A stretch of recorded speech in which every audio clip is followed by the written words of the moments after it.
بسم اللہ الرحمن الرحیم۔ یہ اطاعت اللہ کو مطلوب ہے، کلی اطاعت، جسے آپ کہتے ہیں نا پیکج ڈیل۔ بھائی یہ معاملہ اس طرح نہیں ہوگا، یہ پیکج ہے، ٹیک اٹ اور لیو اٹ۔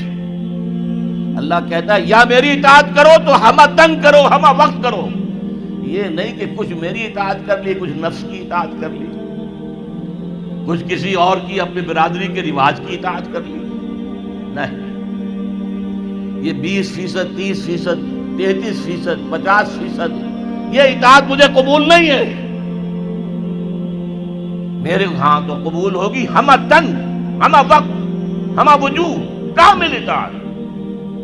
اگر تم نے روش یہ اختیار کر لی کہ کچھ حکم مانے کچھ نہیں مانے، یہ بڑی تلخ آیت ہے میرے نزدیک قرآن مجید میں مسلمانوں سے خطاب کر کے اس سے زیادہ سخت کوئی آیت نہیں آئی۔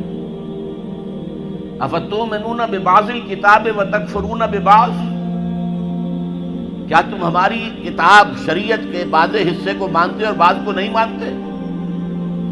نماز کا حکم کس نے دیا؟ میں نے۔ نماز تم پڑھتے ہو۔ سود کی حرمت کا حکم کس کا ہے؟ میرا ہے، اور اسے تم چھوڑنے کو تیار نہیں ہو۔ کیا یہ میرا حکم نہیں؟ اگر میرا حکم نہیں مانا تو نماز کاہے کے لیے آتے ہو؟ پڑھنے کے لیے۔ تمہاری نماز تمہارے منہ پر دے کر ماری جائے گی، تمہارا حج تمہارے منہ پر دے کر مارا جائے گا اگر حرام کی کمائی سے تم نے حج کیا ہے۔ مال حلال سے حج ہو وہ حج مبرور ہوتا ہے۔ حج مبرور وہ ہے جو اللہ کے ہاں حج قبول ہو جائے۔ آپ کی دعائیں کیوں نہیں قبول ہوتی؟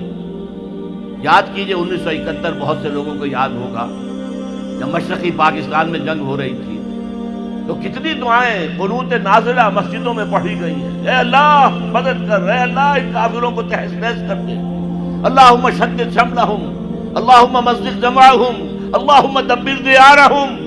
لیکن اللہ نے ایک نہیں سنی، نہیں سنی۔ تمہارا منہ ہی نہیں ہے مجھ سے بات کرنے کا۔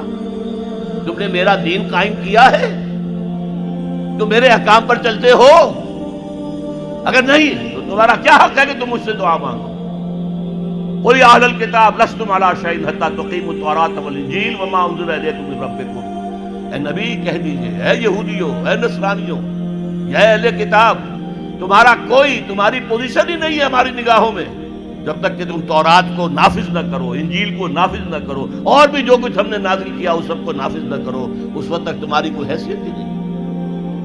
You have no ground under your feet، تمہارے پاؤں تلے زمین ہی نہیں ہے۔ کیا دعائیں کرتے ہو ہم سے؟ کس منہ سے دعا کرتے ہو؟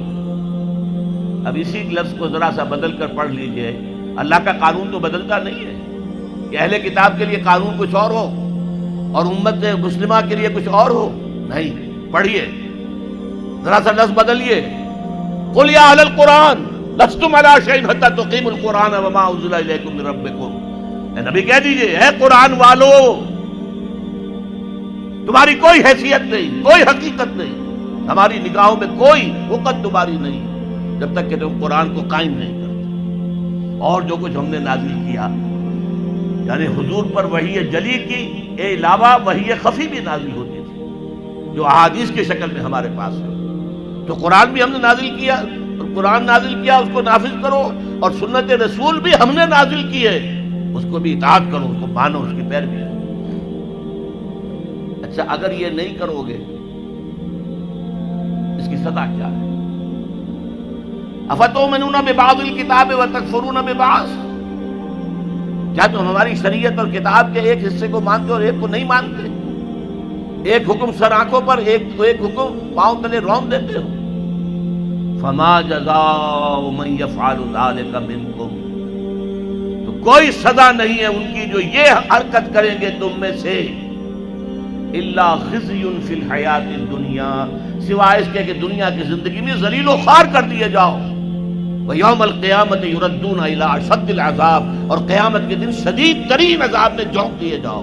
وما اللہ بغافل عما تعملون، جو کچھ تم کر رہے ہو اس کی حقیقت سے اللہ ناواقف نہیں ہے، بے خبر نہیں ہے۔ تم آئے ہو حج کرنے، داڑھی لمبی ہے تمہاری، اللہ کو معلوم ہے حرام کی کمائی سے حج کرنے آئے ہو، حرام کی کمائی سے عمرہ کرنے آئے ہو۔ تم نے مسجد تو بڑی شاندار بنوا دی، تمہارا کاروبار تو حرام کا ہے، سٹے اور جوئے کے اوپر کاروبار کر رہے ہو، بینک سے سودی قرضہ لے کر کاروبار کر رہے ہو، مسجد بنانے کا کیا تمہیں ثواب ملے گا؟ اللہ تعالیٰ کو تو نفقات جو ہے، صدقات و نفقات صرف وہ قبول ہیں جو پاک اور حلال کمائی سے ہو. حرام کی کمائی سے تم نے کچھ بھی لٹا دیا ہو، اللہ کو ایک ڈھیرے کی اس کی طاقت نہیں. يا نفس إن لم تظفري لا تجزعي